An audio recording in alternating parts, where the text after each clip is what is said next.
সুধার জন্য ঠাম্মির করা অন্যায়ের বিরুদ্ধে প্রতিবাদ করছে তেজ। সম্পূর্ণ জানতে ভিডিওটিতে একটি লাইক করে প্রথম থেকেই দেখতে থাকো। গল্পের শুরুতেই দেখা যায় সুধা তো রেডি হতে থাকে ঠাম্মির জন্মদিন উপলক্ষে, আর তারপরে তেজ চলে আসে। তেজ এসে বলে, আজকে আপনাকে এত সুন্দর লাগছে, আপনার দিক থেকে চোখ সরানো যাচ্ছে না সুধা, আপনাকে এতটাই সুন্দর লাগছে। সুধা তখন বলে, ধন্যবাদ মিস্টার বসু মল্লিক। এরপরই তাকিয়ে দেখে মিস্টার বসু মল্লিক নেই। আসলে সুধা পুরোটাই স্বপ্ন দেখছিল আর ভাবছিল তেজ চলে এসেছে, কিন্তু এখনও তেজ বাড়িতে আসেনি। তার মধ্যে ডলি আর রেশমি এসে বলে, বৌদিভাই চলো, তোমাকে তো ঠাম্মি ডাকছে। সুধা তখন বলে, হ্যাঁ এক্ষুনি যাচ্ছি। ঠাম্মির জন্মদিনের কেক কাটা এখনও হয়নি, কিন্তু ঝিনুক বাড়ি চলে যেতে চাইছে। তখনই সমুদ্র বলে, কি ব্যাপার বলুন তো, আপনি এত তাড়াতাড়ি চলে যেতে চাইছেন কেন? এখনও তো ঠাম্মির জন্মদিনের মেন আকর্ষণ কেক, সেটাই তো কাটা হয়নি। ঝিনুক বলে, অনেকটা লেট হয়ে গেছে, আর বাড়িতেও আমার জন্য সবাই অপেক্ষা করছে, তাই আমাকে যেতেই হবে। সমুদ্র তখন বলে, আবার কবে দেখা হবে? ঝিনুক বলে, যত তাড়াতাড়ি সম্ভব। ঝিনুক তখন বলে, আপনার সাথে না আমার একটা কথা আছে সমুদ্রবাবু। সমুদ্র তখন বলে, আমারও না আপনার সাথে কথা আছে। এরপর সমুদ্র ভাবে, আমি যেটা বলতে চাইছি ঝিনুকও কি সেটা বলতে চাইছে, এটা তো আমি এখনো বুঝতে পারলাম না।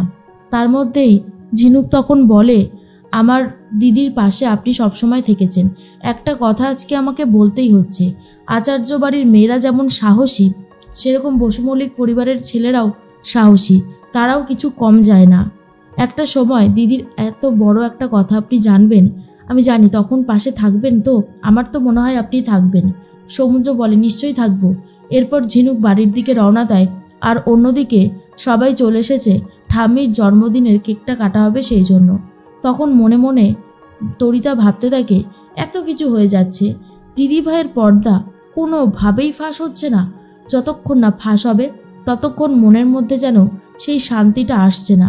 শুধু একটা কথাই ভাবছি, যত তাড়াতাড়ি সম্ভব দিদি ভাইয়ের সত্যিটা সামনে চলে আসুক। এর মধ্যেই সুধাও চলে এসেছে। ঠিক তখনই ফোন করেছে তেজ। ভিডিও কলে সবাইকে দেখতে থাকে, আর ঠাম্মি তখন বলে, দাদু ভাই কেকটা কাটা তো হয়ে গেল, তুমি কখন আসবে বলো তো, আর তো লেট সহ্য হচ্ছে না। তখনই তেজ বলে, এই তো ঠাম্মি, আমি চলে আসব, আর একটু সময় লাগবে। হ্যাপি বার্থডে ঠাম্মি, শুভ জন্মদিন, তুমি অনেক ভালো থাকো, সুস্থ থাকো। ঠাম্মি তখন বলে, সে তো আমি থাকবই, তোমাদের জন্যই তো আমার সুস্থ থাকা। এর মধ্যে সুধার সাথেও কথা বলতে থাকে। তেজ তখন বলে, সুধা, আজ আপনার সাথে আমার অনেক কথা আছে, যেগুলো আপনাকে বলতে হবে, আপনি শুনবেন তো?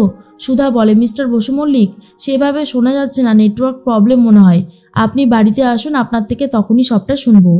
এরপরে সুধার মা বলে, কেটে দিয়েছে? তখন তেজের মা বলে, সুধা ফোনটা কি কেটে দিয়েছে দেখি। তেজ, বাবা তাড়াতাড়ি চলে এসো। আর তখনই তেজ বলে, আসছি মা, আসছি, খুব তাড়াতাড়ি আসছি। এর মধ্যেই ঠাম্মি তো কেকটা সবাইকে খাইয়ে দিতে থাকে, আর তেজ তখন ভাবে, রাস্তাটা যেন আজকে শেষই হচ্ছে না, মনে হচ্ছে কখন বাড়িতে গিয়ে যাব, আর গিয়ে সুধাকে সবটা বলবো যে সুধা আপনি ঠিকই ছিলেন, আমি ভুল, আপনার প্রাক্তন জীবন নিয়ে, প্রাক্তনকে নিয়ে আমার কোনো উৎসাহ নেই, আর কিছু জানতেও চাই না, আমি শুধু আপনাকে নিয়ে সুখে শান্তিতে একটা সংসার গড়তে চাই। এর মধ্যেই ঠাম্মিকে সবাই মিলে বলতে থাকে, সুধার জন্যই আজকে এত আনন্দ হচ্ছে, সুধা না থাকলে কিছুই সম্ভব হতো না। তখনই মেচকা বলে, তাহলে আর কি, তাহলে একটা উপহার দিয়ে দাও, সোনা দিয়ে কিছু বাঁধিয়ে দিয়ে দাও সুধাকে, তাহলেই তো হয়। তেজের বাবা তখন বলে, সে তো দেবেই, আমাদের বৌমা রীতিমতো বীরাঙ্গনা নারীর মতো যেভাবে গুন্ডা দমন করলো, তাতে তো আমি খুবই খুশি হয়েছি। ছোটকা তখন বলে, বলেছিলাম না আমাদের সুধার অনেক গুণ আছে। এর মধ্যেই ঠাম্মি বলে, দেব দেব, একদম শ্রেষ্ঠ উপহারটাই আজকে আমি সুধার হাতে তুলে দেব। সুধা মা এদিকে এসো তো, এই চাবিটা রাখো, এটা হলো এই বসু মল্লিক পরিবারের চাবিকাঠি, সুখের চাবিকাঠিও বলতে পারো।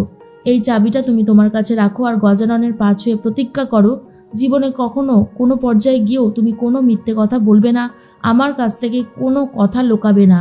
আর এটা শোনার পরেই তখনই তরিতা মনে মনে ভাবে, এই তো ঠাম্মি এতক্ষণে কাজটা করে ফেলেছে, এখনই তো মজা জমে যাবে। এর মধ্যেই সুধা ভাবে, এটা কি করে বলবো আমি, আমার পক্ষে তো এটা বলা সম্ভবই নয়, কারণ অলরেডি তো আমি ঠাম্মির কাছ থেকে একটা বড়সড় সত্যি কথা লুকিয়ে গেছি, কি করব আমি এখন।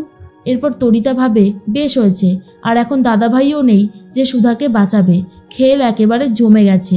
অনিমেষ তখন বলে, এই তরিতা, সুধার এরকম লাগছে কেন দেখে, মনে তো হচ্ছে কিছু একটা গন্ডগোল হতে চলেছে।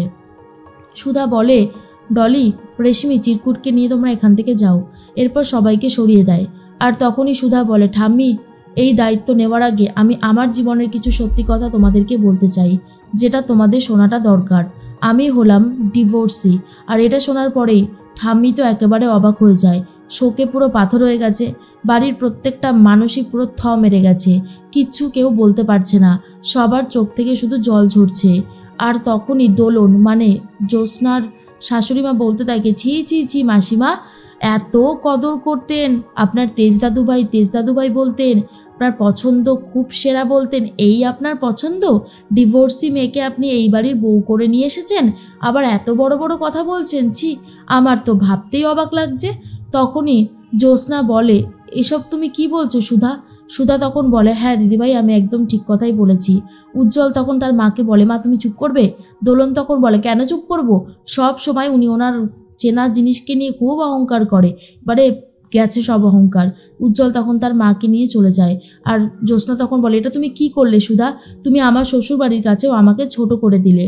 তখনই ছোটকা বলে, মা তুমি শান্ত হয়ে পুরো ব্যাপারটাকে ভেবে দেখো তো, তোমার পছন্দ বৃথা যায়নি মা। সুধা কিন্তু আজকের দিনে দাঁড়িয়েও প্রমাণ করে দিয়েছে যে ও একেবারে খাঁটি সোনা। ওর যদি মিথ্যে কথা বলারই থাকতো, ও এখনও মিথ্যে বলে তোমার কাছ থেকে তোমার সংসারের চাবিকাঠি কিন্তু নিতে পারতো, কিন্তু সেটা করেনি। এর মধ্যেই তেজ সবটা শুনে নিয়েছে। তেজ সুধাকে বলে, সুধা আপনি কি করলেন এটা? সুধা তখন বলে, মিস্টার বসু মল্লিক, আমার আর কিছু করার ছিল না। মিথ্যে আমি বলতে পারবো না, তাই আমি সত্যিটা বলে দিয়েছি ঠাম্মিকে। এরপরে মেজমা বলে, এটা তুমি কি করেছো সুধা? এত বড় একটা কথা তুমি আমাদের পরিবার থেকে লুকিয়ে গেছো, আর তোমাদের পরিবারই বা কেমন যে সত্যিটা জানায়নি।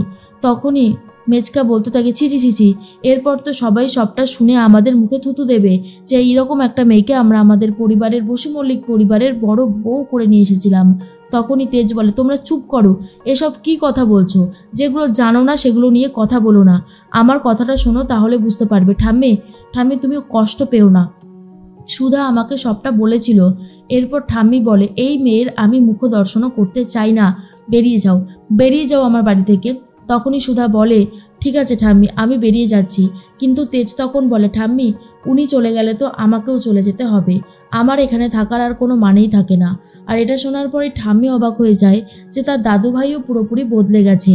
বাড়ির সবাই বলে, তেজ তুই এইভাবে বউয়ের সাপোর্টে কথা বলছিস? তুই জানিস না এই বাড়ির একটা নিয়ম আছে? তখনই তেজ বলে, সুধা কোনো অন্যায় কথা বলেনি। বিয়ের দিন সুধা আমাকে সবটা জানিয়েছিল, বিয়েটা ভেঙে দিতেও চেয়েছিল, আমি ওকে জোর করে বিয়ে করেছিলাম। আমি সুধার মধ্যে সেই গুণটা দেখেছি। ঠাম্মি তুমি রাগ করো না। কিন্তু ঠাম্মি কোনো কথাই শুনতে চাইছে না তেজের।